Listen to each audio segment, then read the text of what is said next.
이슈 털어주는 남자 김종배입니다.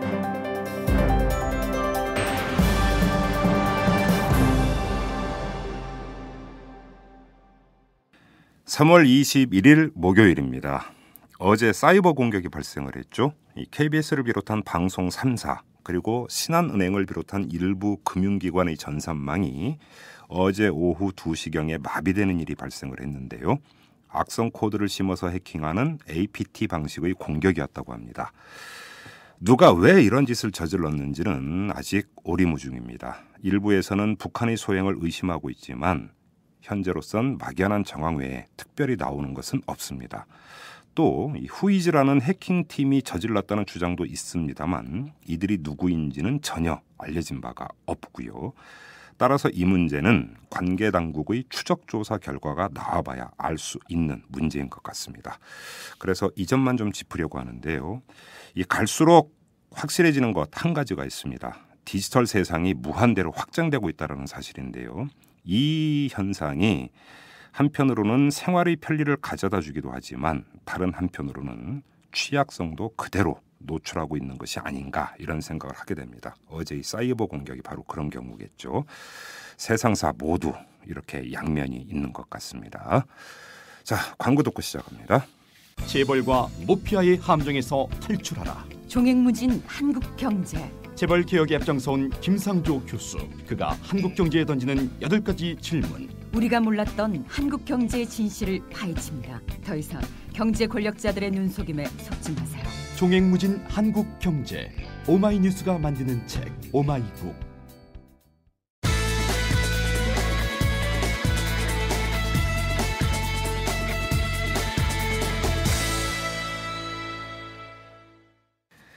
네, 박근혜 대통령의 인사를 두고 참 많은 말들이 오가고 있습니다. 한편에서는 이 박근혜 대통령의 그 인사풀 이런 이야기가 너무 좁은 게 아니냐 이런 지적도 나오고 있고 또 한편에서는 그 결과를 놓고 여러 가지 지금 수식어가 나오고 있죠. 성시경 인사란 말도 나왔고 그다음 깨알 인사다 이런 이야기도 나오고 있는데 자, 오늘은 한번 종합적으로 이 문제를 털어보는 시간을 가져보도록 하겠습니다.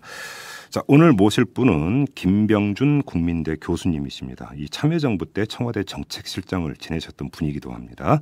자, 전화 연결하도록 하겠습니다. 여보세요? 네, 안녕하세요. 네네, 안녕하세요, 네. 교수님. 네. 자, 박근혜 인사 한마디로 총평을 한다면 어떻게 하실 수 있을까요? 글쎄, 한마디로 딱 그렇게 정의할 수 있을까요? 그러나 어쨌든 좀 불안합니다. 아, 불안하세요? 예, 불안한 구석이 많습니다. 어떤 점이 가장 불안하세요? 우선 몇 가지 우선 말씀드리면요. 예. 우선 상당히 복고적이에요. 그 인사 자체가 복고적이다.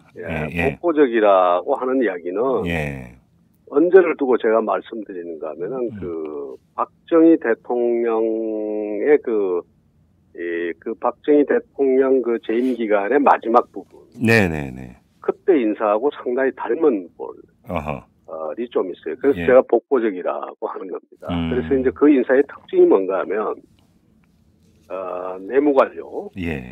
그 다음에 이제 그 사법 쪽에 이제 그 관료들. 그러면서 국내 안정, 질서 이런 것을 강조하면서 한편으로는 아주 일부의 과학 엘리트, 그 다음에 그 경제 엘리트를 강조하는 그런 패턴이었거든요. 이제 그 패턴이 그대로 되풀이되는, 그러면서 이제 군 출신 인사들이 앞으로 또 나오기도 하고, 그러니까 내무관료 군 출신, 그 다음에 이제 그 출신은 법대 출신이라든가, 이제 고시 출신, 그 다음에 육사 출신, 그러면서 일부 과학 엘리트, 경제 엘리트, 이런 패턴을 그대로 보이는 것 같아서 제가 이제 복고적이라는 말을 썼고요. 그다음에 또 하나는 이제 전체적으로 추천과 검증의 시스템인데 이게 지금 전혀 작동을 하지 않고 있는 것 같습니다. 인수위 때부터 이제 이미 느끼던 거죠. 그러니까 추천도 도대체 어떻게 추천이 되는 건지. 그 다음에 검증 절차는 지금 어떻게 되는 건지, 이제 검증은 조금씩 자리를 잡아가는 것 같습니다. 검증은? 하면서도 지금 이제 문제가 좀 생기죠, 지금. 예, 지금. 근데 지금 교수님께서 이제 그 인사가 복고적이다라고 이제 말씀을 하시면서 예를 들어서 관료 중심이라든지 군 출신 중심이라든지 엘리트 중심 이런 말과 지적을 해주셨는데 이렇게 해석할 여지는 없을까요? 이제 박근혜 대통령 같은 경우는 이제 그 임기를 시작한 사람 아닙니까? 그러다 보니까 국정 운영의 의지가 그 어느 때보다 충천해 있을 거 아닙니까? 그러면 내가 그러니까 직접 국정을 관장을 하겠다. 그래서 이제 제가 걱정한 게 바로 그 부분입니다. 예. 이제 왜 그 부분도 걱정을 하는가 하면 예. 대통령이 그렇게 생각하면 상당히 곤란하다 이 말입니다. 어허. 왜 그런가 하면 이제 그것도 몇 가지 이유가 있는데 첫 번째는 뭔가 하면 우리 우선 대통령이 정말 국정을 제대로 파악하고 있을까? 예. 아까 제가 박정희 시대 때의 이제 마지막에 박정희 대통령 시절의 마지막에 이제 그런 체제를 이야기를 드렸지 않습니까? 네네네. 그때는 또 보면 국정 운영 시스템도 제일 처음에는 박정희 대통령 같은 경우에는 그 시스템 자체 시스템도 보면 청와대를 굉장히 의존했어요. 그랬죠. 예. 중간 때까지. 예. 근데 이제 말기에 가서는 청와대 힘을 뺍니다. 그러면서 이제 부처에다가 힘을 실어주거든요.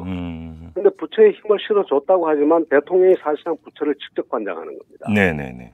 근데 그때는 대통령이 관료에 대한 통제나 그다음에 장관들에 대한 통제가 거의 완벽하게 작동을 할 때입니다. 그렇죠. 예. 뿐만 아니라 우리 사회의 변화의 그 깊이나 폭도 이제 지금과 달랐죠. 네.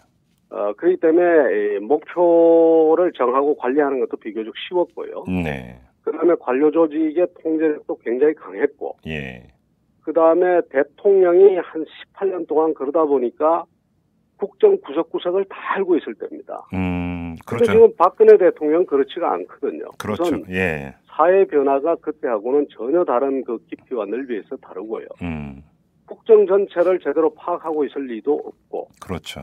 그다음에 관료 사회에 대한 통제권도 혼자서 통제할 수 있는 이런 지금 환경이 전혀 아닙니다. 네. 그렇기 때문에 국정을 대통령이 중심이 돼서 확 끌고 한번 원하는 방향으로 끌고 가겠다는 이것 자체가 혼자서 앞장서서 끌고 가보겠다라는 이것 자체가 지금 무리인 거죠. 그렇죠. 그렇기 때문에 정말 그 국정 철학이 있다면 그 철학을 공유하는 사람들이 사실 코드 인사가 됐든 어쨌든 간에 이 군데 말하자면 부통령 역할을 할 사람들이 서줘야 되고요. 예. 그리고 이제 그것이 시스템이 잘 짜여져서 가야 되는데 그 체계 자체도 지금 잘 안 갖춰져 있는 것 같아서 좀 걱정이 많죠. 교수님 지적대로 지금 박정희 시절의 한국 사회의 분화 정도고 지금의 한국 사회의 분화 정도는 비교가 불가능할 정도로 달라져 있고. 그럼. 또 한 가지는 그 박정희 전 대통령 같은 경우는 18년 장기 독재를 하면서 사실은 국정을 계속 해왔기 때문에 훤히 꿰뚫고 있는데 박근혜 대통령은 이제 시작이니까. 그게 우리가 지금 세상 달라진 걸 알아야 되는 게 박정희 대통령이 새로 나온다 해도 안 돼요. 왜냐하면 박정희 대통령 시절에는 소위 말해서 우리가 이제 영어로 말하자면 그 fast following 하면 되는 겁니다. 빨리 따라가기만 하면 되는 겁니다. 목표는 정해져 있었어요. 그렇죠. 그러니까 이제 빨리 따라가기만 하면은 이제 모델도 있고. 그러니까 이제 수출 지향. 그렇죠. 그 다음에 이제 이런 것을 딱 잡아가지고 밀고 나가고 하면 됐는데 그러면서 이제 그 국가가 강력한 소위 말하는 통제력, 압제력을 가지고 노동 부분이라든가 그 다음에 산업 부분이든 노동 부분이든 꼭 누르고 있는 거 아닙니까? 민주화 여기라든가 이런 게 눌러줄 정도의 그 강력한 힘을 가지고 목표를 정해놓고 가는데 지금은 우리 사회가 이제 그 패스트 팔로잉 해서 되는 사회가 아니라 빨리 따라가서 되는 사회가 아니라 먼저 말하자면 글로벌 혁신을 오히려 주도할 정도의 위치에 있단 말이죠. 그렇죠. 남이 안 하는 걸 지금 우리가 먼저 해야 될 그 정도의 위치까지 왔는데 이거는 지금 일사불란하게 이런 문화하고는 전혀 맞질 않는 거죠.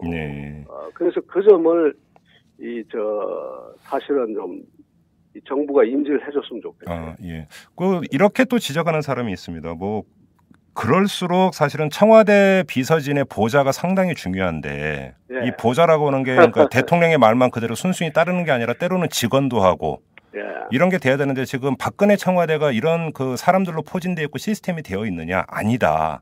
그래서 더 예. 위험하다 이렇게 지적하는 사람들이 있거든요. 이제 그거는 하루아침에 되는 건 아닙니다, 사실은. 예.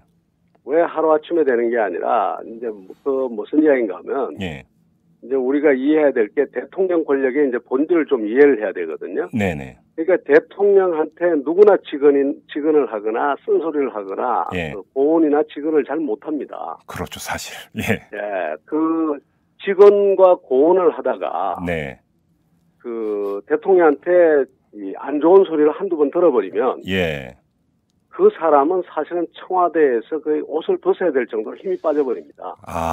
예. 그러니까 이 직언이나 고언을 그렇게 함부로 하는 게 아니거든요. 할 수 있는 사람이 있어요. 예. 할 수 있는 사람은 뭔가 하면 그건 정말 수십 년 인간관계가 다져져 가지고 예.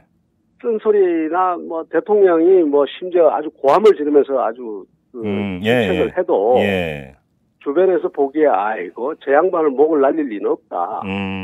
이 정도 돼야지 사실은 이제 이 직언과 고언을 하는 거거든요. 그때 예를 들어서 노무현 대통령 시절에 문재인 수석 같은 경우 이렇게 보면 되는 겁니다. 문재인이나 저 같은 사람은 그렇죠. 예. 이제 수십 년 관계가 있기 때문에 예.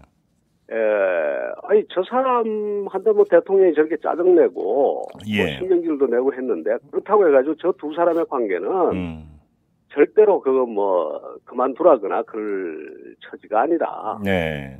이제 이 정도 되면은 이제 고언을 하는데. 이게 아니면은, 이제 한두 번 관료 출신들이 와가지고 한두 번 쓴소리 하다가 이제 대통령한테 질책을 한번 당하고 해버리면. 네.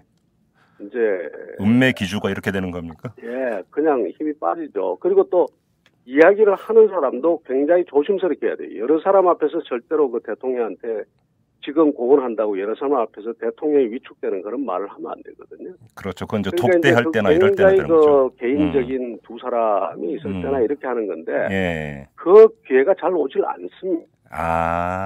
그거는 또. 웬만해서 그런 기회가 잘 안 오기 때문에 아주 소수에게만 주어지는 일종의 특권이고요. 예. 그런데 지금 박근혜 대통령인 경우에는 예. 그런 오랜 인간관계 그러면서도 그냥 쓴소리가 아니라 특히 정책적인 사안에 대해서는 네. 정책 문제를 가지고 평생을 같이 이야기를 하다시피 한 사람이 지금 눈에 잘 안 보인단 말이에요. 네. 이제 그런 한계가 있죠. 그다음에 왜냐하면 인간관계를 스스로 굉장히 절제를 해왔지 않습니까? 그렇죠. 접촉도 절제를 해왔기 때문에 네. 그냥 인간적인 측면에 있었으나 아니면 정책적인 철학을 공유하는 사람이 그렇게 많지 않은 것 같고요. 예. 그다음에 또 지금도 마찬가지일 것 같은데 과거의 패턴으로 봐서 그 어떤 두 사람 간에 이렇게 정말 터놓고 이야기할 수 있는 이런 기회도 많이 만들 것 같지가 않거든요. 네. 그래서 그럴수록 뭐가 잘 갖춰져야 되는가 하면은 사람에 의존하는 게 아니라 시스템이 잘 갖춰져야 되고, 네. 그 다음에 이제 그 대통령 자신이 민주화가 돼줘야 되죠. 그래서 여러 가지 그 다양한 이야기를 귀에 담을 수 있고 수용해주는 그런 자세를 해야지만이 이 커뮤니케이션이 그렇죠. 이 양방으로 흐르지. 아차하는 순간에 청와대라는 것은 아차하는 순간에 이 커뮤니케이션이 일방적으로 흐르거나. 아니면 대통령이 좋아하는 소리만 이렇게 보고가 되는 왜곡된 현상들이 나타나게 돼 있죠. 좀 특화시켜서 이 점을 한번 여쭤보겠습니다. 지난 11일이었는데 박근혜 대통령이 처음으로 국무회의를 주재하면서 공공기관장 인사와 관련해서 뭐라고 이야기를 했냐면 새 정부의 국정 철학을 공유할 수 있는 사람으로 임명할 수 있도록 노력해달라 이렇게 이야기를 했는데 뒤에 이른바 코드 인사 논란이 이제 불거졌어요. 그런데 이제 이 코드 인사는 사실은 요번에 불거진 게 아니라 사실 노무현 정부 때도 참 많이 있었는데 저는 이 문제를 보면서 코드 인사가 나쁜 거냐, 대통령과 국정 철학을 공유하는 사람이 당연히 그 일을 해야 되는 것 아닌가 이런 생각도 한편으로는 들거든요. 어떻게 보십니까? 코드를 의미할 때 이제 어떤 의미의 코드냐가 중요하죠. 그렇죠. 하나는 예. 하나는 소위 인간적 코드, 인간관계 코드입니다. 네. 그러니까 너하고 너하고 가까우니까 당신들끼리 가까우니까 그렇게 막 하는 거 아니냐. 그 예. 인간적인 측면에서의 코드를 예. 이야기할 수 있고 또 하나는 이제 정책적인 측면이나 예. 아니면은 비전과 철학의 문제에서의 코드를 그렇죠. 이야기할 수가 있죠. 예.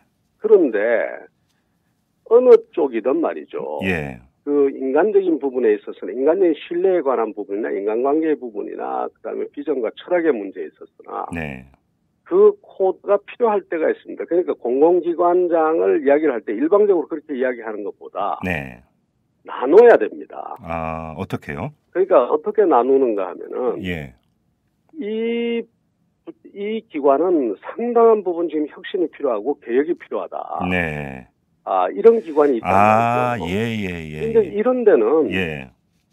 대통령의 철학과 비전을 공유하면서 그런 코드가 명확하면서 인간적 관계도 있는 사람이 가져야지 혁신을 하는 겁니다. 그렇죠.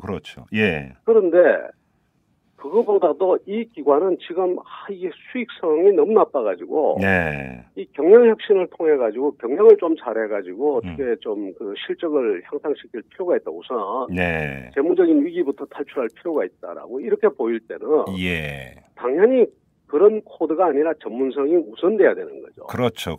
예. 그다음에 이제 또 한편으로는 이제 이거는 여러 가지 정무적인 고려에서 우리가 어떻게 웬만하면은 정무적 고려를 좀 해줘 좋다 하는 기관이 또 있을 수 있단 말이에요. 예.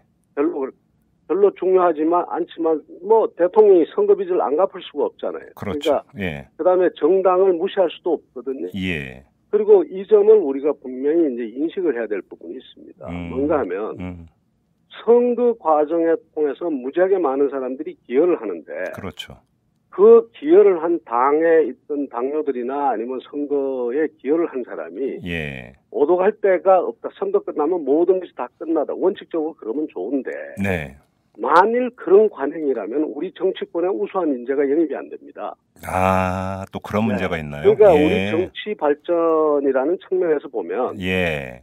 집권을 하고 난 다음에는 상당히 말하자면 그 당에 소속된 당료들이나 아니면 운동을 했던 사람이나 참여했던 교수들 이런 사람들이 예. 곳곳에 어느 정도는 가서 혁신을 같이 할 수 있어야지만 정당 정치가 발전을 하게 되거든요. 그래야 이제 정당에 또 인재가 수급이 된다. 예, 인재가 이제 흘러가는 이 구도가 되고 이제 우수한 인재가 정당 정치 쪽으로 들어오면서 우리 정치가 혁신이 되게 되는데 예. 이런 점에서 공공기관을 나눠줘야 된다는 겁니다. 이거는 어떻게 그래서 예를 들어서 3분의 1은 정말 전문성이 필요한 이런 사람으로 한다면 여기는 3분의 1 정도는 정말 이거는 대통령의 의지를 가지고 대통령의 의지를 잘하는 사람을 넣어서 그것도 대통령의 힘을 실어서 혁신을 한번 해야 될 그런 기관이다. 그리고 이쪽은 이래도 좋고 저래도 좋은 것 같으면 밑에서 올려도 좋고 위에서 올라가도 좋고 그러면 밑에서 일부 올려주고 밖에서 일부 들어가서 우리 정당 정치나 이 활성화라는 큰 명분을 가지고 또 이렇게 좀 해줘도 괜찮은 것 아니냐. 그래서 그 그림을 명확하게 보여주면 보여주고 국민들에게 설득을 하면서 가는 것이 중요합니다. 예. 그리고 또 하나 지금 경찰청장을 비롯해서 외청장 몇몇이 임기가 채워지지도 않았는데도 사퇴를 했습니다. 형식적으로는. 그러니까 근데 이게 이제 말 그대로 자진 사퇴냐? 이거는 충분히 우리 애청자 여러분들이 판단하실 거라고 생각하는데. 자진 사퇴 할 사람 같으면 들어가지는 말았어야죠. 자, 이렇게 임기를 다 채우지도 않았는데 정권이 바뀌었다라는 이유로 결국은 사람을 물러나게 하고 또 다른 사람을 앉히는 이런 현상은 임기는 정권과 관계없이 보장하기 위해서 임기라는 게 있는 거고요. 그렇죠. 그다음에 그 임기를 중간에 아무 이유 없이 이유라는 게 뭐가 있겠습니까? 정신적으로 이상하다든가 신체적으로 이상한 거 빼놓고서는 그 임기를 지켜줘야 되는 것이 수임을 한 사람의 의무죠. 왜냐하면 본인 스스로가 의무를 그 임기를 다하지 못하면 그것이 관행이 되어서 다음에 후임 기관장 역시 흔들리게 된단 말이죠. 그렇죠. 그러니까 그것을 해야 되는데 결국은 뭔가 하면 타이에서 물러난 경우들이 많은 거죠. 그렇죠. 그렇게 봐야 되는 거죠. 그거는 정말 옳지 않습니다. 아, 그래요. 네. 옳지 않습니다. 그거는 지켜줘야 되죠, 임기는. 네. 그리고 약하니까 지금 이제 자꾸 그러는 거거든요. 예를 들어서 우리가 헌재 소장이나 네. 대법원장 임기 중에 내보내는 경우는 없잖아요. 나가는 경우도 거의 없고. 그렇죠. 근데 뭐 검찰총장이나 뭐 경찰청장이나 이런 사람들은 그냥 내보낸단 말이죠. 뭐 예. 내보내는 거죠, 사실. 예. 그러니까 참 그 기관에 소속된 사람 입장에서는 자존심 상하는 거고. 그렇죠. 국민 입장에서는 이게 정치화를 갖다 우려하는 거고 지금 예. 그렇게 되어 있는 것 아닙니까? 예. 이해하죠. 그래요. 그리고 좀 이거는 좀 저도 좀 그 질문드리기 조심스럽습니다. 왜냐하면 우리 교수님의 좀 아픈 기억을 그 다시긴 네. 그러니까 이게 그 상처내는 게 아닐까 싶어서 조심스럽긴 한데 한번 좀 네. 여쭤볼 수밖에 없는 게 특히 이명박 정권 때도 그랬고 지금도 마찬가지인데 예. 인사청문회 과정에서 수많은 의혹이 제기가 되는데도 불구하고 본인은 버티고 또 대통령은 네. 임명을 강행하는 경우가 다반사로 나타나고 있습니다. 예. 근데 이제 예를 들어서 이제 그 지금 교수님 같은 경우 노무현 정부 때 교육부 총리로 지명을 받으셨는데 네. 표절이라는 이유로 거세게 당시 한나라당이죠 했고 결국은 낙마를 하셨습니다. 본인의 그러니까 이런 경험에 이제 비춰볼 때 이런 현상을 어떻게 받아들이십니까? 저 같은 경우를 제가 조금 이야기를 드리면요. 예. 저는 이제 인사청문회를 넘겼죠. 네. 인사청문회 넘기고 부총리로 임명이 되고 난 다음에 네. 표절 시비가 붙으니까 네. 청문회를 제가 요청했어요.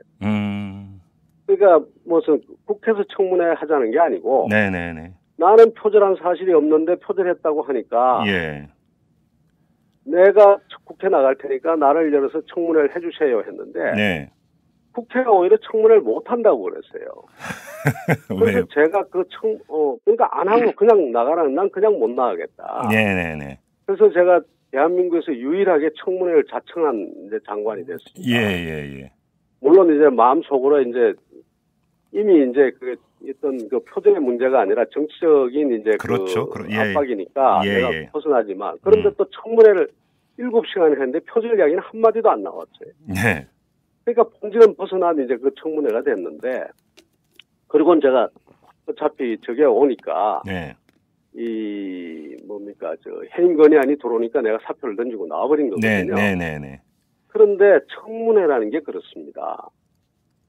이렇게 정치적으로 이용하면 안 되지만 네. 이 청문회라고 하는 것은 이 없앤다든가 완화한다든가 하는 건 안 됩니다. 그렇죠. 예. 이게 반드시 있어야 되고 그다음에 완화하거나 없앤다고 해가지고 사라지질 않습니다. 네. 청문회가 생긴 이유가 예. 처음부터 끝까지 계속해서 문제가 되니까 선을 그어주기 위해서 만든 겁니다. 그렇죠. 예. 그 게이트를 통과하고 나면 더 이상 이제 더 이상 이야기하지 말고 그렇죠. 이제 하자라고 해서 우리가 만든 거고요. 예. 그 다음에 이게 청문회라는 게 무리가 대단히 있지만 이것을 통해서 그 다음에 우리 저 뒤에 이 공직사회에 앉을 사람들이 네. 자기를 더 관리를 더 엄격하게 하고 그렇죠. 그 다음에 그 주의를 하게 되는 거거든요. 그러니까 청문회라는 게 과거를 따지는 것 같지만 상당한 미래적 의미를 가지는 겁니다. 그렇네요, 진짜. 그렇기 때문에 이것 자체가 완화된다거나 약화된다는 건 있을 수가 없고요. 네. 그 다음에 이제 중요한 문제는 뭔가 하면 예.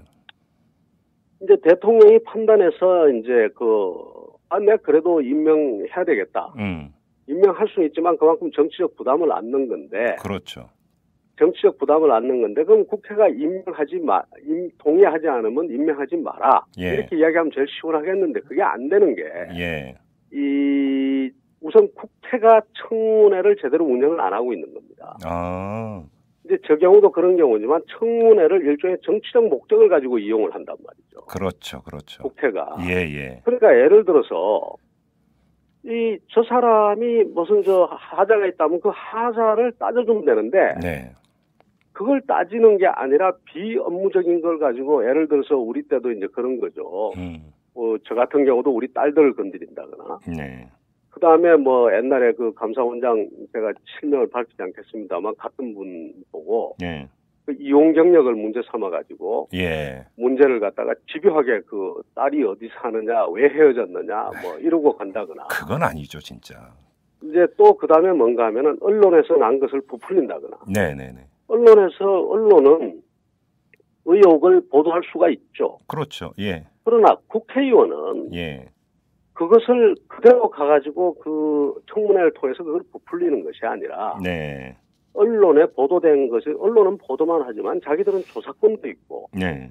자료 제출 요구권도 있고 다 있지 않습니까? 네네. 그럼 확인하면 되는 거예요. 예를 들어서 저 같은 경우도 예. 표절했다고 하면 예. 저를 보고 당신이 표절한 게 맞냐? 그러면 그때 논문 좀 보자. 예. 박사기 논문 보자. 예. 한마디 말이 없는 거예요. 자료 요청이 없어요. 여허. 그리고는 신문에 난 거 가지고 그냥 떠드는 거거든요. 그렇죠.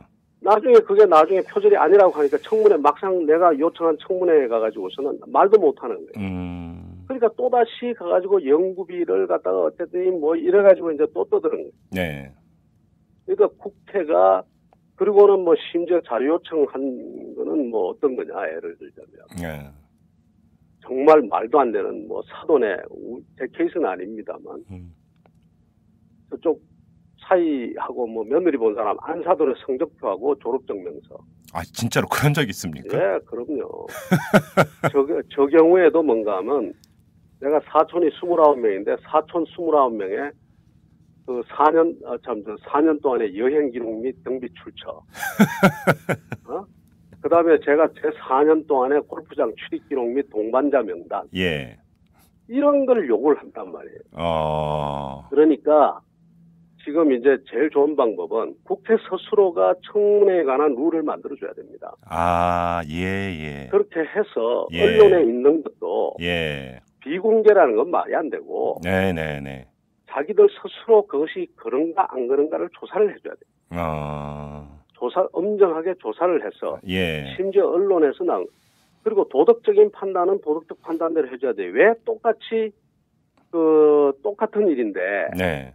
야당은 도덕적이고 여당은 비도덕적이고 그렇습니까? 우리가 보편적 도덕이라는 게 있는데 잘못됐으면 여당이 봐도 잘못되고 야당이 봐도 잘못된 거라야 되죠. 아, 그래야죠. 예. 그런데 여야가 다르단 말이에요. 예. 자기 쪽에 있는 사람이 무슨 위장 전입을 했다고 할 때는 그건 과거의 관행이고 예. 상대방이 위장 전입했다고 할 때는 그거는 공직을 절대로 맡으면 안 되는 상황이고 이러면 안 된다 이 말이에요. 그렇죠.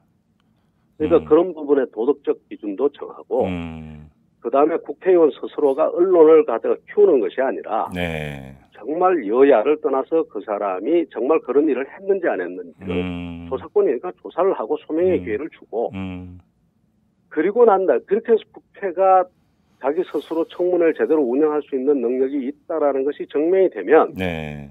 그다음에 우리가 뭘 요구할 수 있는가 하면 대통령은 반드시 국회의 동의를 받아서 임명을 하지 네. 국회에 동의받지 않는 사람은 임명하지 말아라든가 예. 특수한 경우 거기에 대해서 임명할 것 같으면 대통령이 그 이유에 대해서 소명을 하라든가 예. 이런 걸 요구할 수 있죠. 아, 그래요. 그러나 어찌됐든 간에 이것을 좀 불편하다고 해가지고 네. 이것을 다시 뒤로 돌린다거나 예. 아니면 완화시킨다거나 예. 이거는 저는 안 된다고 봅니다. 뭐 사생활 부분은 비공개로 하자든지 뭐 이런 거. 그 비공개가 안 되는 것이요. 그렇죠. 예. 비공개를 한다고 해가지고 언론이 예, 그렇죠. 언론이나 국민이 오히려 국회에서 아까 제가 말씀드린 것처럼 명확하게 해주고 도덕적 기준이나 네. 그렇지 않으면은 그런 부분들 사실관계를 제대로 해줘야 됩니다. 그렇죠. 저 같은 경우도 제 논문을 읽어본 국회의원이 있거나 예. 특히 제 박사기 논문을 읽어본 이 기자가 한 명이라도 있다면 내가 손에 장을 지집니다. 네. 알겠습니다. 교수님. 이 점을 한번 좀 여쭤볼게요. 교수님은 정치하실 생각 없으세요? 저는요. 예. 정치가 대단히 중요하다고 생각을 하는데 네. 아직은 제가 밖에서 할 일이 더 있다고 봅니다. 어떤 일이요? 지금 제가 이제 말하자면 이 의회 정치와 정당 정치를 좀 보완할 수 있는 이 대한민주주의의 어떤 틀을 만드는 것이 예. 더 중요한 것 아닌가라고 생각하고 예. 지금 열심히 한 2, 3년 동안 수기민주주의 모델을 지금 실험해가고 있습니다. 그러세요? 아마 올 가을이나 내년이 되면 예. 지금 제법 드러났습니다만은 이제 세상에 완전히 드러낼 때가 오지 않을까 이렇게 생각합니다. 그게 더 중요하지. 예. 지금 말하자면 뭐 예를 들어서 국회에 들어가서 300분의 1이 돼가지고 활동하는 거 가지고는 제 양에 차지 않을 거예요. 그럼 이 점은 어떠세요? 이른바 이제 친노 인사라고 하니까 그냥 그 용어를 쓰겠습니다. 예. 친노 인사들의 정치적인 스탠스나 정치적인 행보에 대해서는 어떻게 평가하십니까? 이제 좀 불만스러운 데가 많죠. 어떤 점이 불만스러우세요? 어떤 점이 불만스러운가 하면 네. 우선 친노라는 걸 좀 더 강력히 거부를 해줬으면 좋겠어요, 다들. 아, 그래요? 이 친노라고 하는 것은요. 예. 우리가 인간적 관계에서 친노라고 그러는 건지 아니면 그것도 철학과 비전을 가지고 친노라고 그러는 건지 모르겠는데 이게 네. 뒤섞였죠, 지금. 그렇죠. 막 뒤섞여 있는데 예. 친노라는 것 그 자체가 이미 과거 지향적 표현입니다. 그렇죠. 이미 돌아가셨고요. 예. 그리고 정말 국민하고는 정말 아름다운 이별을 하신 분인데 네. 저는 노무현 대통령을 위해서라도 예. 제발 노무현 대통령의 사진을 들고 정치를 안 해줬으면 좋겠어요. 우리가 김구 선생을 따르는 분들이 네. 김구 선생의 사진을 앞세워서 당을 만들고 정치를 하고 했다면 김구 선생이 오늘날 우리 민족의 이 사표가 됐겠습니까? 아하, 예. 노무현 정신이라고 하는 것은 지금 정치권에서 그러니까 한쪽에서 노무현을 파니까 또 다른 쪽에서는 그 노무현을 부정을 하는 겁니다. 그렇죠. 이러면서 노무현이 국민의 지도자가 되지를 못하고 제가 판단할 때 노무현의 정신은 정말 우리 온 국민이 한번 다시 생각해봐야 될 그만한 가치가 있는 정신이라고 생각하는데 이 지금 친노라는 틀에 갇혀서 노무현의 그 정신이 지금 한 발짝도 밖으로 나오지를 못하고 있는 겁니다. 그래서 그 점이 너무 아쉽기 때문에 제발 친노라는 이름을 좀 거둬줬으면 좋겠다. 그 다음에 그러면 어떻게 해야 되겠냐. 제가 후배들한테도 그러고 뭐 동료들한테도 그럽니다. 자기 자신의 성공의 스토리를 만들어서 정치를 해라. 그러니까 뭘 하든 뭐 정말 무슨 언론에 사회를 보든 그다음에 아니면은 소설을 쓰든 무슨 사업을 하든 자기 성공의 스토리를 가지고 정치를 하지. 그 대통령 사진만 들고 정치하는 거는 그렇게 할 것 같으면 차라리 안 하는 것이 대통령을 돕는 거다. 내가 그렇게 이야기를 합니다. 좀 못된 소리지만. 아닙니다. 마지막으로 그럼 이 질문을 드릴게요. 자, 이제 문재인 의원. 그러면 문재인 의원은 앞으로 어떤 위상에서 어떤 역할을 했으면 하는 그런 바람을 갖고 계십니까? 글쎄요. 뭐 제가 이야기하기 굉장히 힘드네요. 그렇습니까? 그래서 일단은 지금 정치 지도자로 여기까지 왔으니까. 지도자로서의 이제 길을 걸어주면 좋죠. 걸어주면 좋은데 그 지도자로서의 길을 걷는 것이 결국 어디에 달려있는가 하면 본인한테 달려 있습니다. 그렇죠. 우선 그러니까 아까 제가 말씀드렸죠. 노무현의 사진과 깃발 가지고만은 안 된다. 본인의 스토리가 있어야 됩니다. 그러니까 이른바 문재인 브랜드를 만들어야 된다 이런 말씀이시네요. 그리고 그 본인의 브랜드라는 것이 하루아침에 만들어질지 안 만들어질지는 모르지만 그렇지 않으면은 언제나 그 그림자 속에 있는 그 정치 가지고는 우리 사회의 지도자가 되기에는 한계가 있습니다. 그래서 본인의 노력 여하에 달렸다. 그리고 그 주변에 있는 사람들이 상황을 정말 잘 파악하고 어떻게 하면 정말 올바른 지도자로서 길을 갈 수 있는지를 제대로 잘 파악해 줘야 된다. 그렇지 않고 지금의 옹길처럼 가서는 저는 절대로 지도자가 그렇게 쉽게 되지 않을 거다. 그리고 또 될 이유도 없고요. 알겠습니다. 그림자 속에서 지도자가 돼서 뭐 하겠습니까? 그래요. 그리고 뭐 지금 교수님께서 연구하고 계시는 그 수기 민주주의 모델 좀 어떻게 완성 단계가 되면 저 이탈남에 한번 좀 이렇게 나오셔서 쭉 한번 좀 설명 말씀을 들을 수 있는 기회가 있었으면 지금 좋겠습니다. 이제 일을 많이 했는데 이제 조금씩 더 이제 다듬어가고 있으니까 조만간 선을 보이게 될 겁니다. 그때 저희 이탈남한테도 좀 한번 기회를 주십시오. 알겠습니다. 교수님 고맙습니다. 시사평론가 김종배가 진행하는 이슈 털어주는 남자. 시사의 최전선에서 여러분의 궁금증을 풀어드립니다.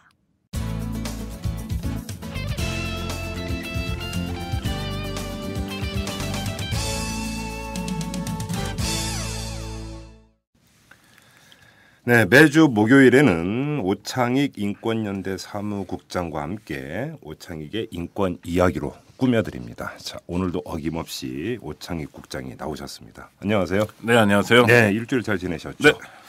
자, 그 지난주에 그 무죄율을 언급을 하셨는데 네. 이걸 갖고 어느 분이 이제 트위터에 올리셨어요. 네네. 그 0.04%가 아니라 7.7%다. 네. 어떻게 된 겁니까? 일단 요건 좀 확인을 하고 한번 넘어가 보죠. 아니, 일단 뭐 트위터에 이렇게 사실관계를 고쳐주신 거는 감사하고요. 네. 그런데 좀 틀렸습니다. 저도 틀렸는데요. 제가 이 0.4%인데 0을 하나 더 보탰습니다. 예. 매우 적다는 걸 강조하다가 발음이 잘못 나왔는데요. 예. 그렇다고 7.7%도 아니죠. 통계를 한번 보겠습니다. 예.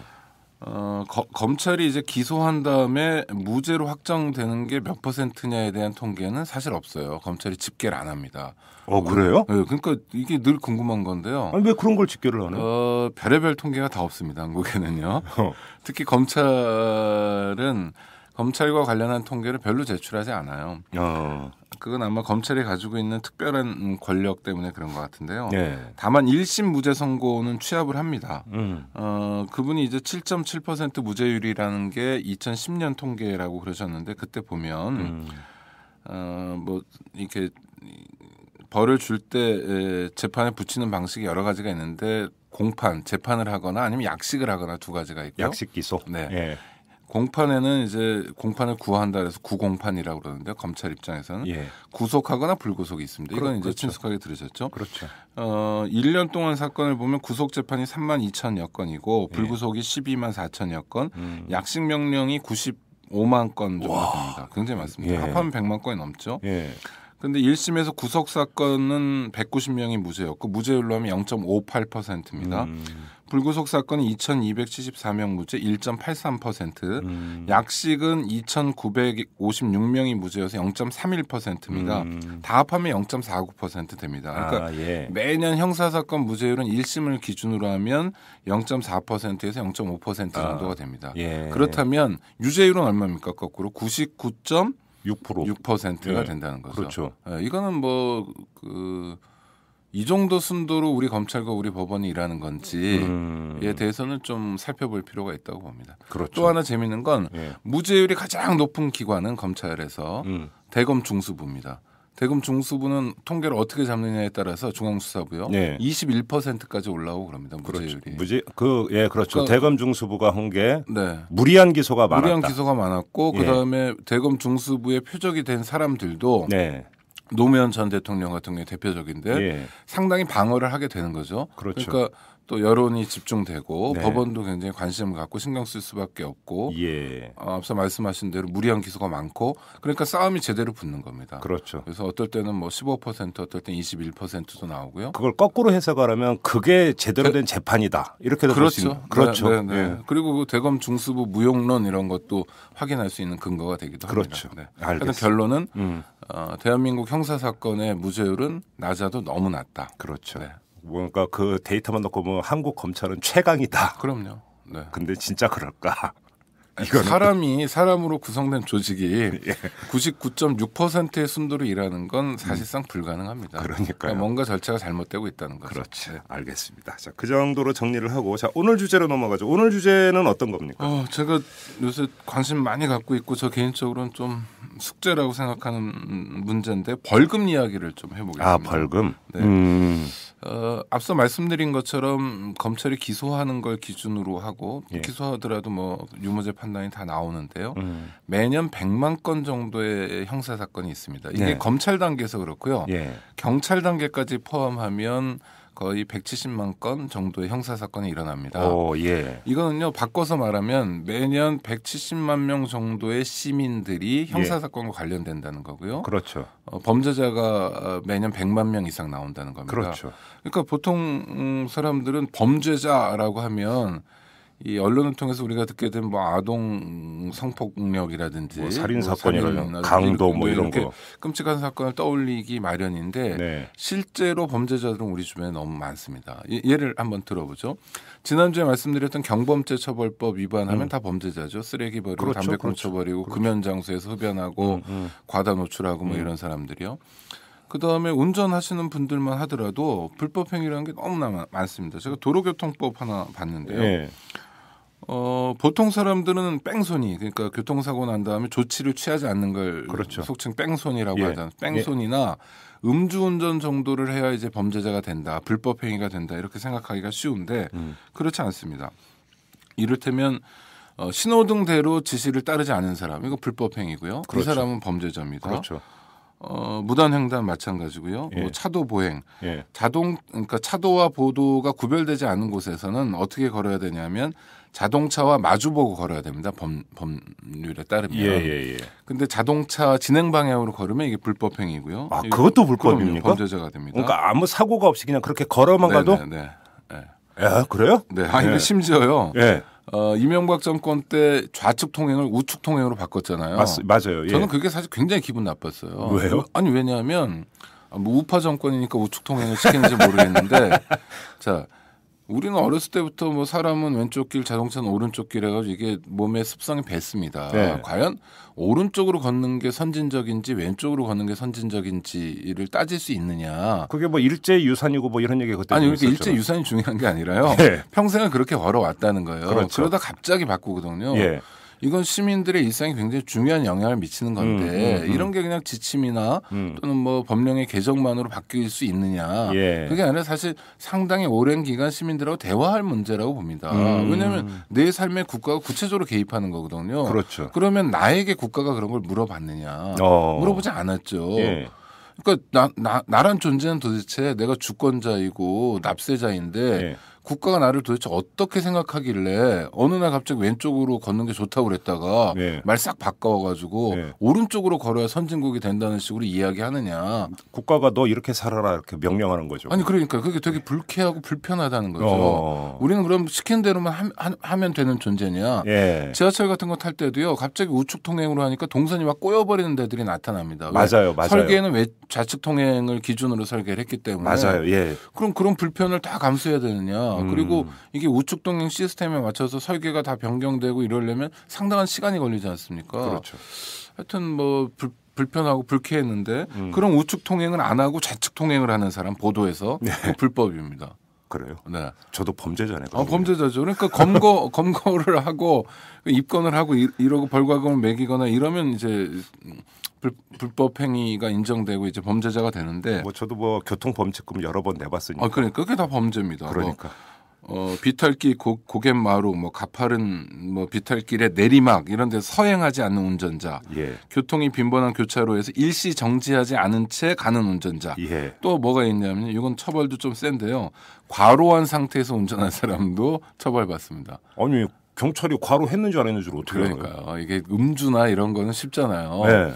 음주도 뭐 알코올 농도라는 걸 측정하는 방식으로 약간 그것도 좀 불안전하긴 하지만 그리고 몇 킬로 이상이면 과속 이런 건 쉽잖아요. 근데 이게 굉장히 모호하죠. 과로한 상태에서 운전하는 사람. 예를 들어서 눈 밑에 다크서클이 있는 상태에서 운전하면 과로로 봅니까? 아니 그러니까요. 다크서클이 없더라도 하여튼 과로. 굉장히 모호하고 자의적 해석이 가능한 별별 조항이 다 있네요. 이런 게 다 범죄자입니다. 그다음에 징역 1년 이하로 좀 세게 처벌하는 것 중에 이런 게 있어요. 법률 조문에는 이렇습니다. 도로를 통행하고 있는 차마라는 게 이제 자동차 이런 걸 가르치는데요. 차마에 뛰어오르거나 매달리거나 차마에서 뛰어내리는 행위 이런 걸 징역 1년 이하에 처하는데 이게 그 버스 만원 버스 생각하시면 됩니다. 만원 버스에 사실 이런 모습 많이 있거든요. 전문 용어로 개문발차라고도 하고 그러는데 사람이 사람 몸으로 그냥 밀어넣고 그렇죠. 그 자동차 움직이고 그렇죠. 있고 맞아요. 그게 이제 뛰어오르거나 뛰어내리거나 매달리거나 하는 행위예요. 위험한 행동이니까 처벌하는 건 일면 맞지만 사실 일상적으로 벌어지는 행위들이거든요. 그러니까 시민들의 일상이 법의 잣대로 보면 또 수사기관의 눈으로 보면 불법 행위가 되는 게 굉장히 많고 그렇다면 그 사람들은 다 범죄자일 수밖에 없는 거고요. 해서 생긴 결과가 매년 우리나라의 범죄가 200만 건 정도 가까이 발생하고 있고 범죄자로 유죄가 확정되는 사람이 100만 명이 넘는다. 예비군 훈련 다 갔다 오셨나요? 군대를 갔다 와야 하는 건가요? 그러니까 저는 왜 이 말씀 드리냐면 군대 관련한 뭐 토론 같은 걸 나가면 상대방으로 앉아 계시는 예비역 장성들이 꼭 저한테 그런 걸 물어봐요. 뭐요? 당신 군대 갔다 왔냐고. 저 갔다 왔어요. 전 진짜 포병으로 제대했는데 방위도 아니에요. 현역입니다. 근데, 빡센 데서. 네. 그런데 저는 군대 갔다 왔냐고 저한테 물어보면 그럴 때 대답 안 합니다. 일부러? 그러니까 뭐 갔다 왔다 안 갔다 왔다 이런 얘기를 안 해요. 왜냐하면 당신 군대 갔다 왔어라고 묻는 거에는 군대 갔다 온 사람만 군대 얘기를 할 수 있다는 그렇죠. 깔려 있는 겁니다. 그러면 군대 아들을 보낸 그 많은 엄마들 남자친구를 보낸 그 많은 여성들 그럼 군대에 대해서 발언할 수 없다는 거거든요. 이건 정말 횡포의 다름 아닙니다. 그렇죠. 그래서 제가 군대를 갔다 왔냐 이걸 근데 여쭤본 게 농반 진보단은 군대를 안 갔다 온 면제자가 군대는 더 잘 알아요. 그럼요. 네. 그렇죠. 또 객관적으로 볼 수 있고 예비군 훈련을 받는데 동원에 응하지 않으면 3년 이하의 징역입니다. 그렇죠. 전시나 사변이 났다 이러면 5년 이하로 세지고요. 동원 말고 그냥 예비군 훈련. 거기 안 가면 1년 이하의 징역입니다. 예비군 훈련 안 가서 구속된 사례도 꽤 많습니다. 있어요. 네. 아니 그러니까 범죄라는 게 우리 주변에 가까이 있다는 걸 제가 말씀드리는 거예요. 자, 근데 가벼운 죄를 지었습니다. 이를테면 단기 징역형 같은 거 6개월이나 이렇게 선고할 만한 1년 이하의 징역은 그렇지 않습니까? 또 2년 이하도 그렇고 이런 사람들을 교도소에 보내는 건 심한 일이죠. 왜냐하면 교도소라는 게 기본적으로 사회에 위험한 사람, 공동체의 안녕을 깨는 사람, 격리를 목적으로 하는 거죠. 그렇죠. 그렇기 때문에 그냥 경미한 범죄자들도 교도소에 보내는 건 결코 누구에게도 바람직하지 않습니다. 국가 입장에서는요, 교도소를 운영하고 돈을 써야죠. 그리고 범죄자 입장에서도 일단 가족과 떨어져야 되고 생계를 잃어야 되고 하니까 좋은 게 없습니다. 그래서 이제 고안한 제도가 벌금형이에요. 그렇죠. 개념으로는 이렇습니다. 교도소에 보내는 걸 신체의 자유를 제한하는 그 형벌이라고 그래서 자유형이라고 그러고 벌금형을 재산형이라고 그러는데 자유형의 폐해가 많기 때문에 보완하기 위해서 이제 재산형인 벌금형이 도입된 겁니다. 왜냐하면 돈이라는 게 노동을 해서 벌어야 되는 거니까 기본적으로는요. 안 그런 분들도 많지만 그 노동의 대가인 돈을 재산을 빼앗게 되면 신체의 자유를 빼앗기는 것만큼 극심한 고통이 있다. 형벌이라는 건 고통을 주는 거거든요. 그렇죠. 그래서 예전에 곤장을 치고 이런 것도 고통을 주기 위해서 하는 거고 그러니까 죄값을 치르는 거는 그 범죄자에게 고통을 주는 건데 고통 중에는 돈을 뺏는 것도 있다라고 한 거예요. 근데 이게 굉장히 문제가 많습니다. 이를테면 첫 번째 우리나라의 문제점은 뭐냐면 벌금 매기는 방식이 잘못돼 있어요. 왜요? 이건 우리에게는 굉장히 익숙한데요. 어떤 범죄 예비군 훈련을 안 갔다 그러면 벌금 500만 원 이하에 처하잖아요. 500만 원 상한이 500만 원인데 500만 원의 벌금에 처하는 게 부자든 가난한 사람이든 다 똑같습니다. 이건 이제 형식적으로 공평하지만 이를테면 재벌 회장이 300만 원 벌금형을 받았다. 그럼 그건 처벌이 아니잖아요. 껌값이죠, 껌값. 그렇죠. 네. 그런데 하루 벌어 하루 먹는 사람이 300만 원의 벌금을 받았다면 어마어마한 돈이고. 그렇죠. 굉장히 위협을 받을 만한 돈입니다. 그렇죠. 그러니까 이렇게 금액 전체에 매기는 걸 총액벌금제라고 부르는데 우리나라는 총액벌금제를 유지하고 있어요. 그게 몇 년 전에 한번 그 사회적으로 이제 논의가 된 바가 있었죠. 그러니까 유럽 같은 경우는 그럼요. 법무부에서 논의하겠다 총액벌금제를 좀 고쳐보겠다라고 말만 했고요. 실제로 고쳐진 적이 없고요. 유럽은 대부분의 나라가 일수벌금제인데 일수는 뭐냐면 하루하루 날의 숫자를 센다는 거예요. 우리는 벌금 300만 원형 하는데 독일이나 이런 나라에서는 벌금 20일형입니다. 20일어치를 주는데 그렇게 30일형 이렇게 줘요. 그러면 하루를 얼마를 계산하냐? 독일을 예로 들면요. 제일 적게 계산하는 건 1유로. 제일 많게 계산하는 건 일수를 그 정액을 5,000유로를 합니다. 그럼 그 사람의 소득 그러니까 일 수입에 따라서 매기는 거네요, 결국은. 그러니까 5,000분위가 있는 거예요. 그렇죠. 그리고 적게 매기는 경우에는 이제 5일을 매기고요. 많이 매기는 경우에는 360일을 매깁니다. 그러니까 돈으로 계산해 보면요. 가장 적은 벌금형은 1유로짜리를 5일을 매기니까 5유로가 되고요. 그렇죠. 우리나라 돈으로 한 7,200원 정도 됩니다. 가장 많이 매기면 180만 유로가 됩니다. 그러니까 25억 9천만 원 정도가 되는데요. 벌금이? 네, 5천 유로 곱하기 이제 360이 되니까. 예. 작년에 그런 일이 있었어요. 우리 그 미하일 발락이라는 축구 선수 있는데요. 아, 기억나죠? 2002년 월드컵 네. 4강 때 네, 한 골로 우리에게 네. 고통을 안겨줬던. 우리도 사실 그렇게 뭐 4강에서 그 결승에 못 올라간 걸 그렇게 슬퍼하지는 않았어요. 선수들도 많이 지쳤고 거기까지 올라오느라고 수고하니까. 네. 미하일 발락이 작년에 이제 은퇴를 했습니다. 네. 그 며칠 전에 이제 공식 은퇴전도 했는데요. 레버쿠젠에서 마지막으로 뛰었는데 주급이 10만 유로였어요. 미하일 발락이 스페인에 가서 과속을 했습니다. 예. 스페인도 이제 일수 벌금제라는 걸 하고 있어요. 그래서 벌금을 얼마를 매겼냐면 1만 유로를 매겼습니다. 1,440만 원을 매겼습니다. 와. 그러니까 발락이 변호사를 통해서 그런 얘기를 한 거예요. 내가 유명 축구 선수인 건 맞는데 네. 얼마 전에 은퇴했다. 소득이 없다 지금은.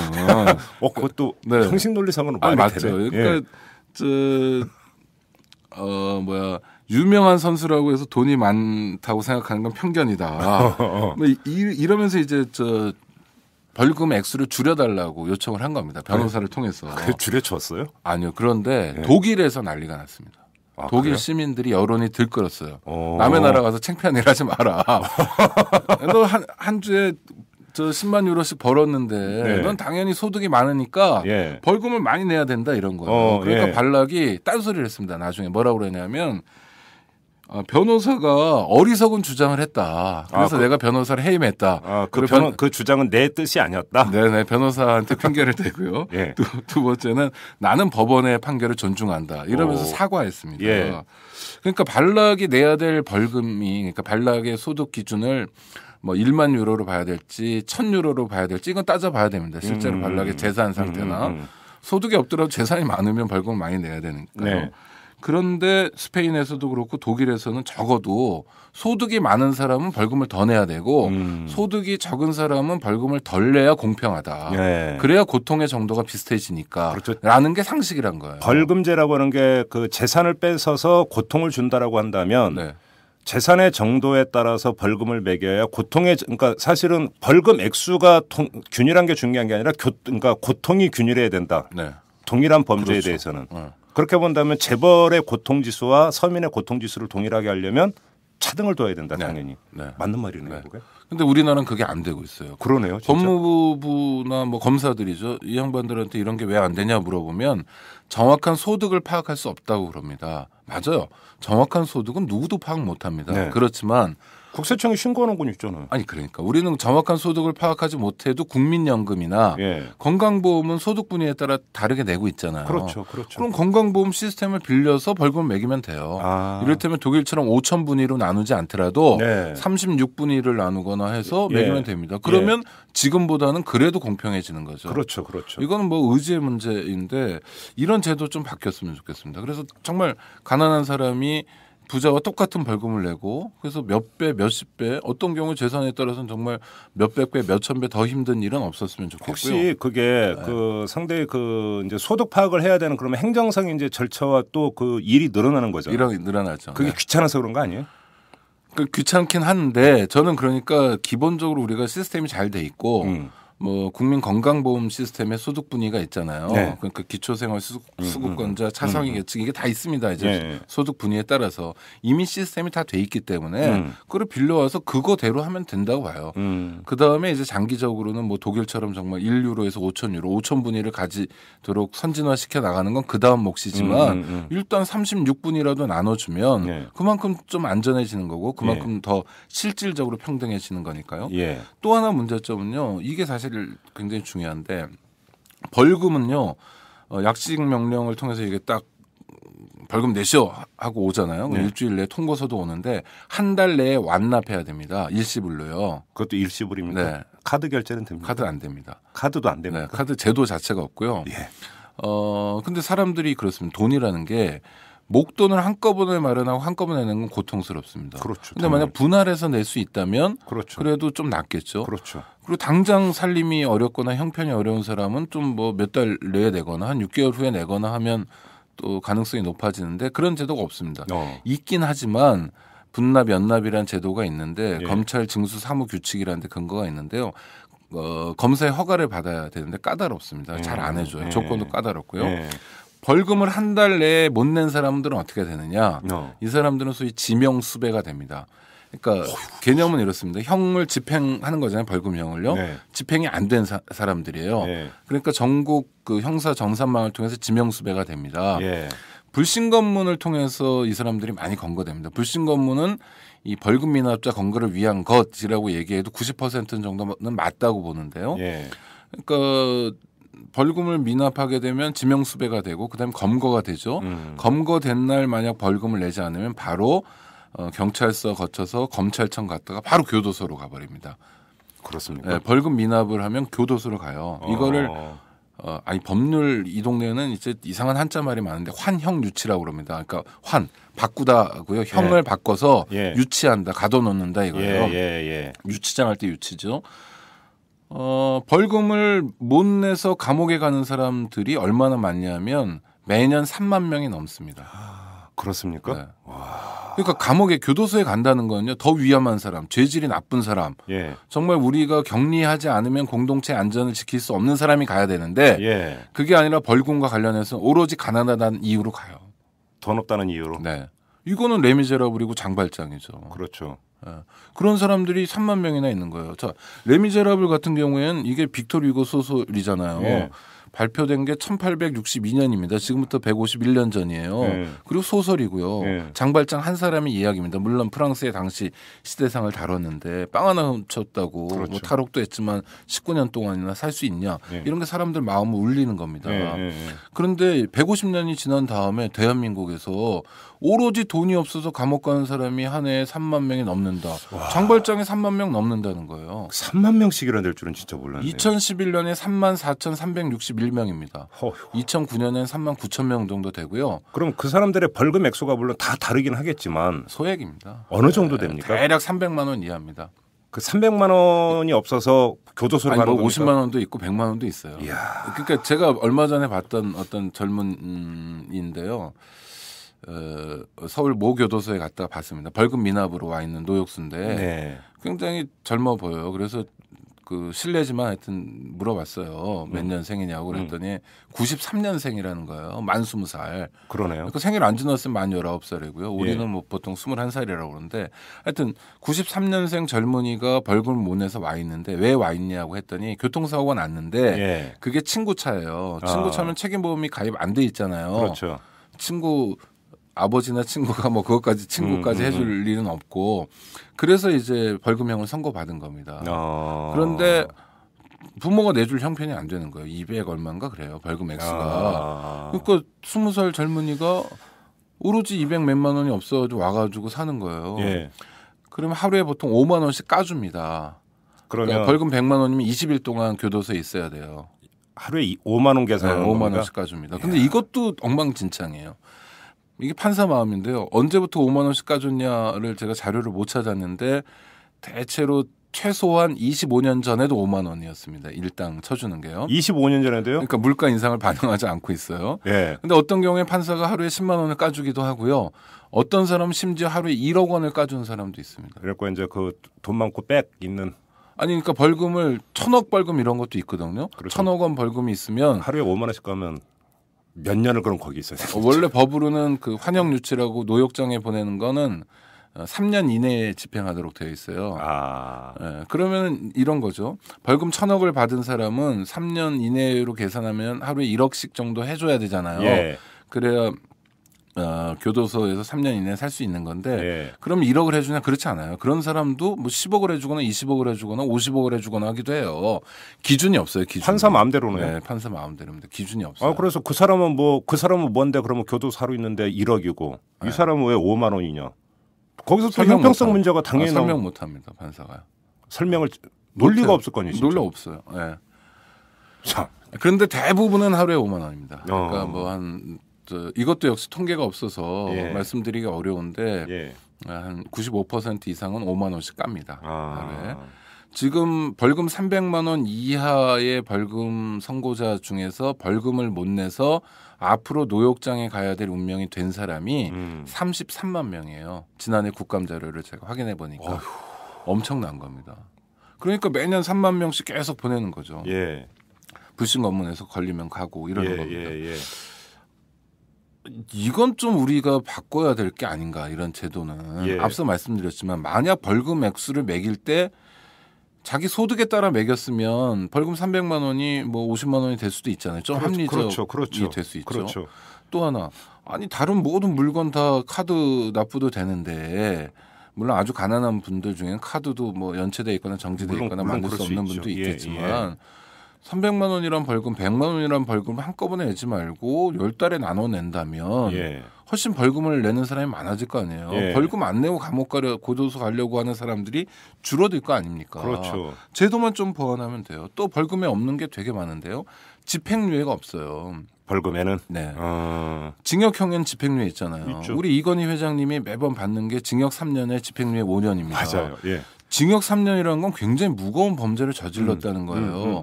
그러나 집행유예 5년이 따라붙기 때문에 하루도 교도소에 가지 않아요. 그런데 벌금 300만 원, 벌금 100만 원은 징역 3년보다 훨씬 가벼운 범죄예요.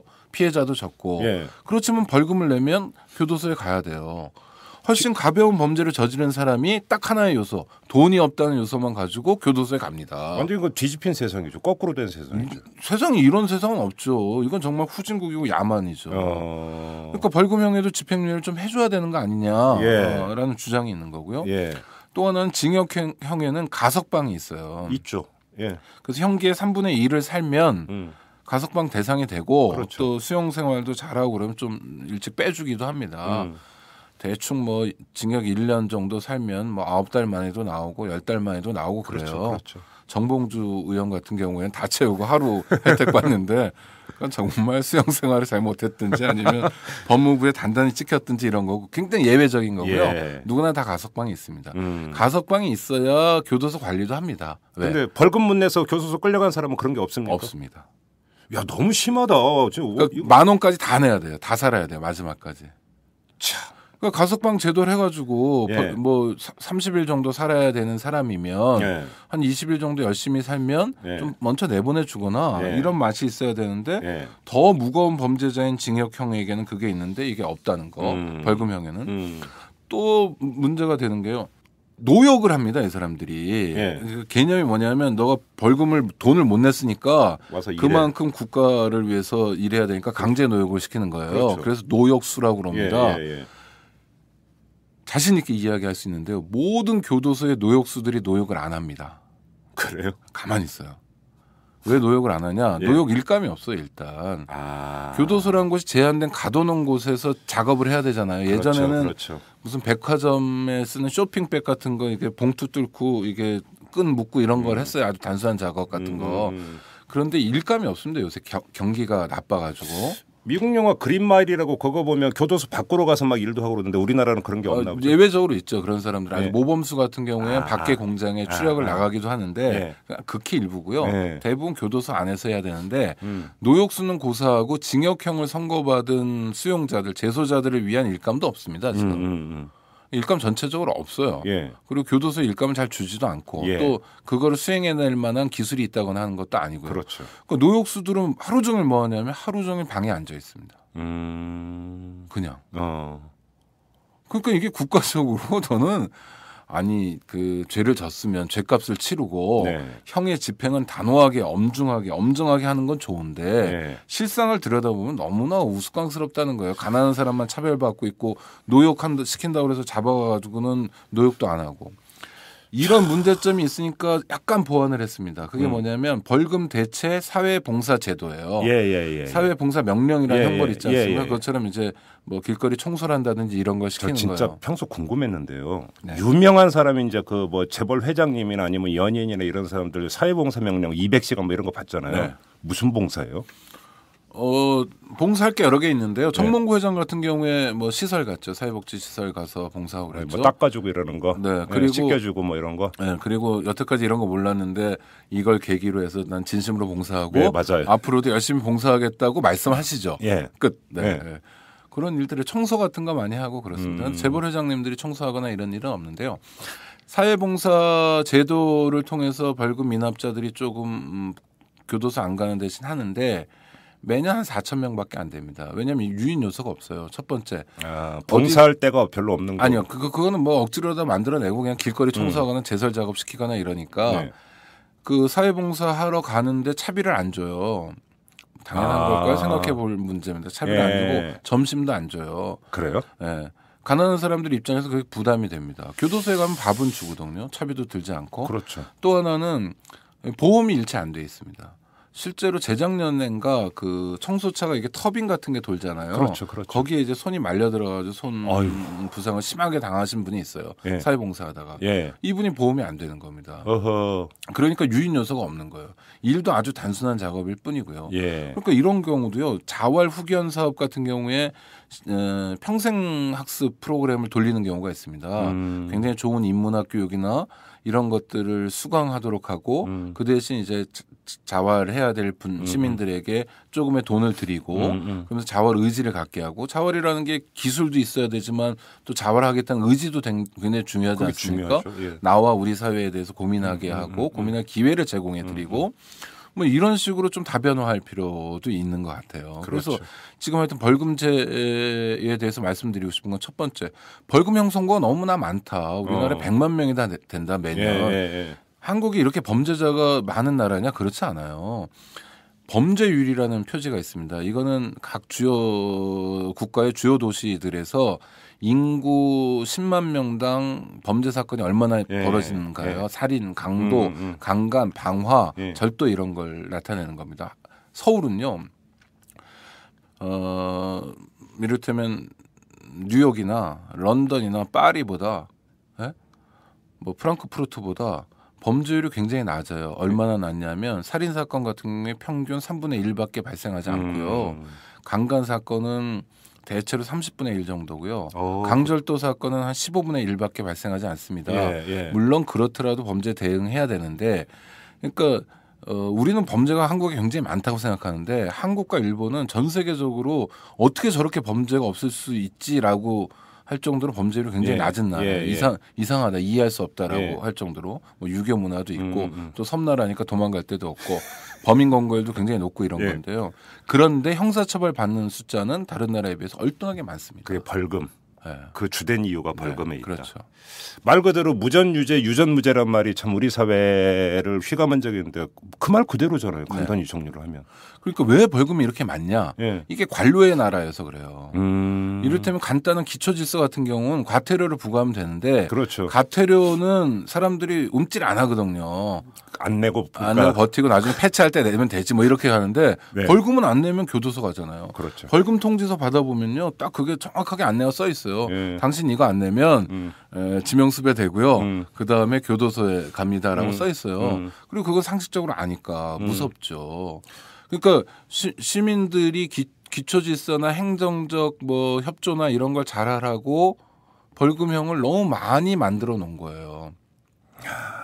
형사처벌이 굉장히 많습니다. 저는 집회 같은 거 관련해서도 집회 신고를 안 하면 징역 6개월 이하에 처하고요. 벌금형도 있습니다.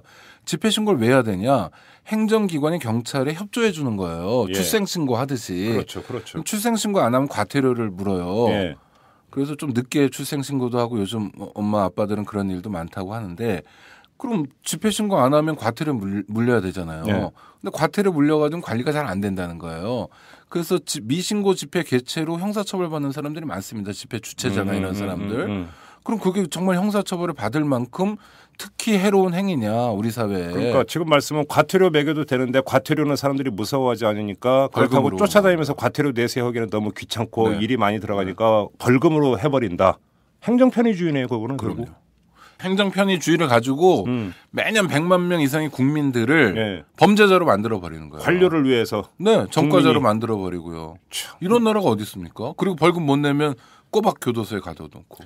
벌금 문제 정말 바꿨으면 좋겠어요. 이거 심각한 문제네요. 심각합니다. 국회의원님들이 방송 들으시거나 또는 주변에 아는 국회의원이 있으면요. 이런 얘기 정말 해주세요. 벌금제 간단하게 바꿀 수 있습니다. 그러네요. 입법하면 되잖아요. 그렇죠. 그래서 진짜 그 아까 말씀드렸던 93년생 젊은이 얼굴에서 전 진짜 뭐 제가 주관적으로 느낀 것일 수 있는데 정말 패배감, 모멸감, 너무너무 창피하고 부끄럽고 자기 인생이 원망스럽고 부모가 원망스러운 걸 봤어요. 그렇겠죠. 그럼 자기가 정말 그렇게 잘못한 일 가지고 그렇게 느끼면 또 혹시 모르지만 그렇더라도 젊은이들에겐 기회가 있어야 되는데 실수로 교통사고 낸 거 가지고 보험 미가입 가지고 그렇게 한 젊은이를 교도소에 가둬놓을 정도로 우리가 그렇게 야박해서 되나요? 아니 그리고 막말로 그 정도로까지 엄정하게 법 집행하는데 정말로 저기 그 고공 플레이 하시는 높은 분들도 그렇게 엄정하게 법 집행하면 그나마 좀 나을 텐데 그건 또 아니고 주민등록법상 위장전입이요. 이게 전부 다 징역 3년 이하에 처하는 법률이에요. 무서운 법이에요. 근데 청문회 나와서는 뭐 고개 빳빳이 들고 얘기하잖아요. 아니 그렇기도 하고 그거 가지고 고관대작이나 고관대작 되려는 분들 됐던 분들이 주민등록법 위반으로 형사처벌 받은 분들이 있습니까? 없죠. 서민들만 갖고 잡돌이 하는 거 아닙니까? 드자비하고. 아이고 참 그나저나 벌금을 내서 그 이제 교도소로 끌려가는데 가족이나 친구가 벌금을 내주면 풀려납니까? 네. 그때는 풀려납니까? 내면 실시간으로 풀려납니다. 근데 문제는 그 돈이 없는 것은 결국은 개인이 아니라 그 집안일 경우가 되게 그럼요. 많잖아요. 결국은. 그러니까 또 그것도 쉬운 얘기는 또 아닌 거고. 네. 답답함을 넘어서 좀 약간 화가 나는 오늘 그런 얘기로 진행을 했습니다. 자, 여기까지 듣도록 하겠습니다. 고맙습니다. 네, 고맙습니다. 안녕하세요.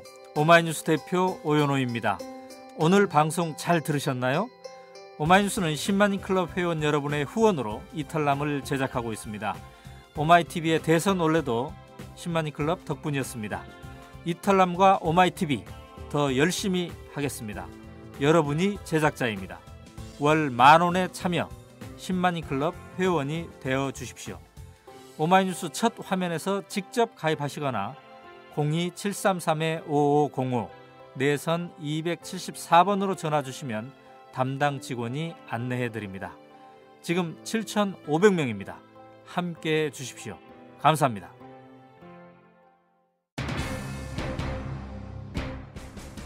네, 저희가 녹음을 하는 도중에 새로운 뉴스가 하나 떴는데요. 박근혜 대통령이 새 헌법재판소장으로 박한철 헌법재판소 재판관을 지명을 했다고 합니다. 이 사람이 누구냐? 서울대 법학과를 졸업하고 검찰에서 대검 공안부장을 지낸 사람이라고 합니다. 또 공안통이 등장을 하고 있습니다. 자, 이만 마치도록 하겠습니다. 지금까지 이탈남 김종배였습니다.